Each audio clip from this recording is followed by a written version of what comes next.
अपराध की सच्ची कहानियां आपके सामने लेकर के हाजिर होते हैं। अगर आपको हमारी ये कहानियां पसंद आती हैं तो इस चैनल को हमारे सब्सक्राइब कीजिए और जो ये कहानी है इस कहानी को अपने दोस्तों को भी शेयर कीजिए।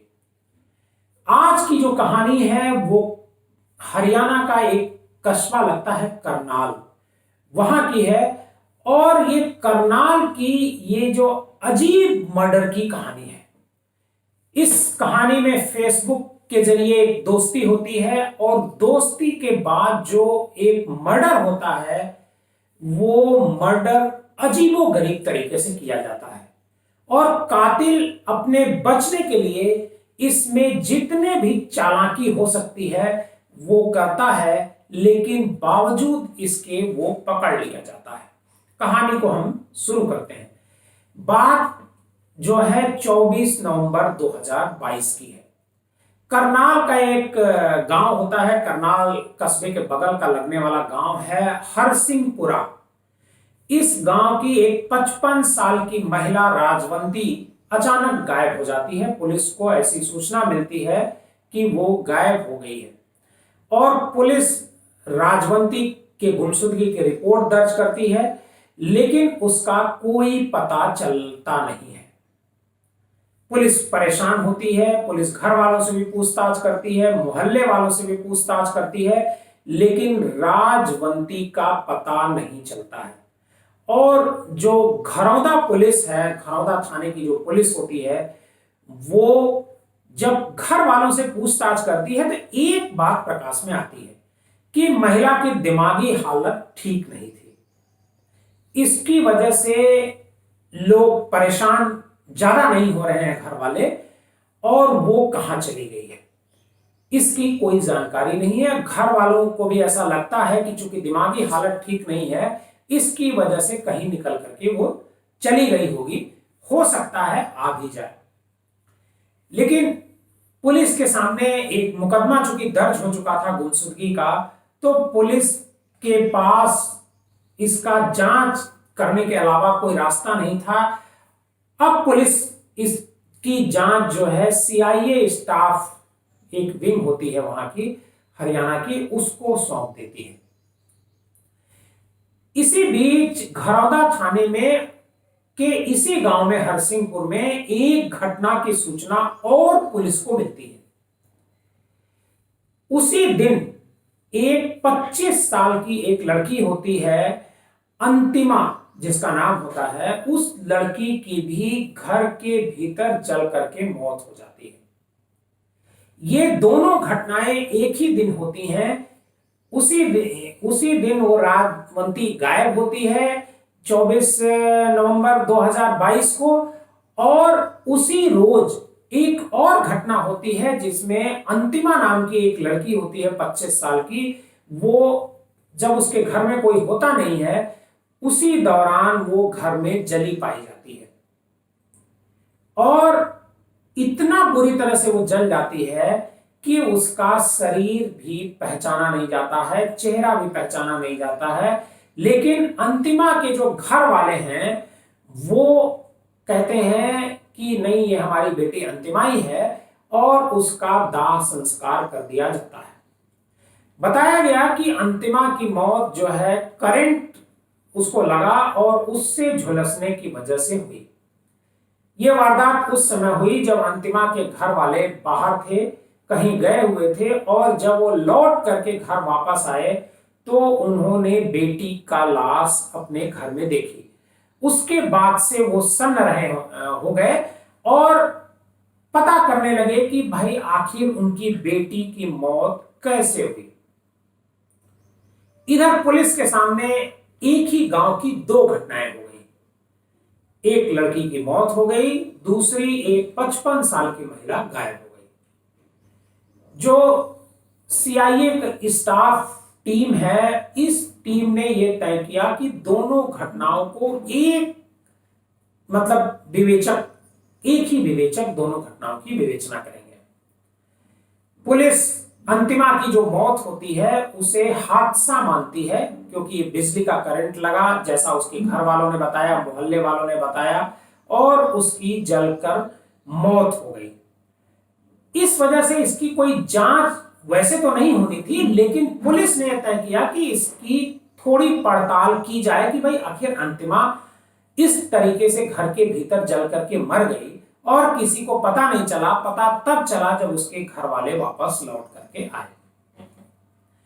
पुलिस ने जांच आगे बढ़ाई और जो अंतिमा की जो सोशल मीडिया अकाउंट है उसको हासिल किया, ट्रैकिंग किया उसका।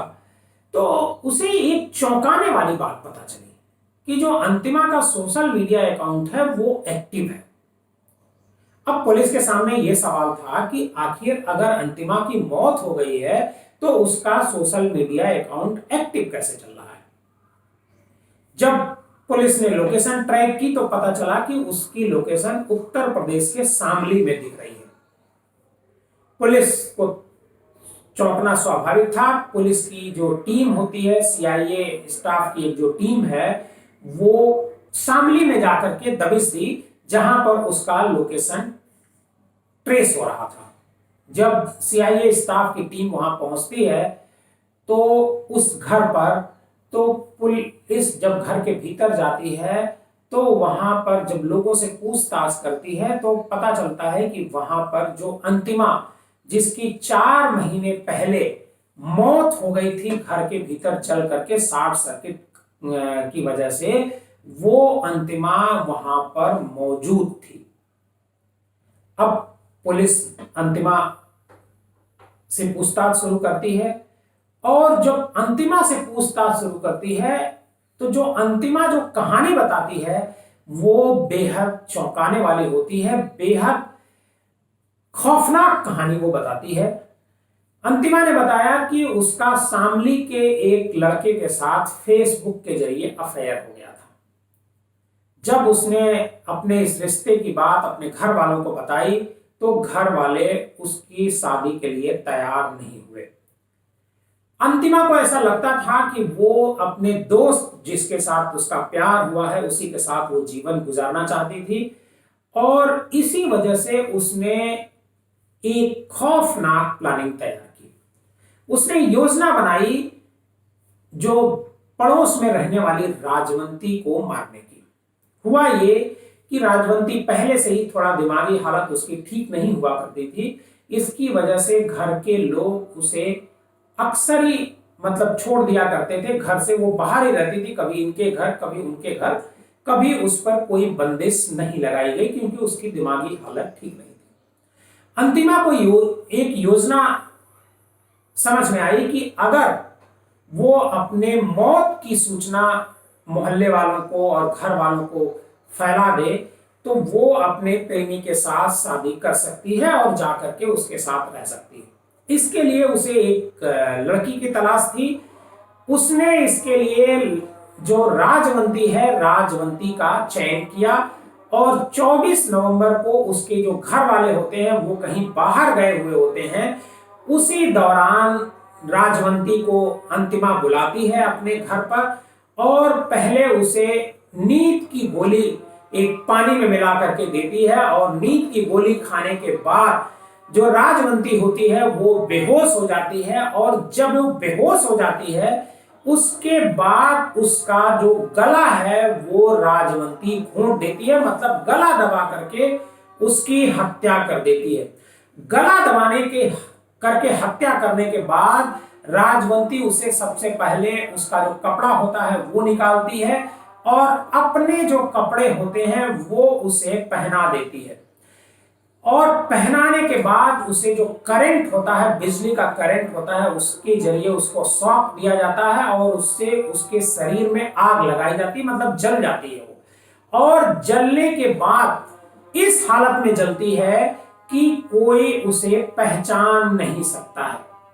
यहां ये सब करने के बाद अंतिमा अपने प्रेमी को फोन करती है और प्रेमी के साथ वो भाग जाती है और शामली में जाती है और शामली में जाकर के शादी करती है और शादी करके अपने प्रेमी के साथ रहने लगती है।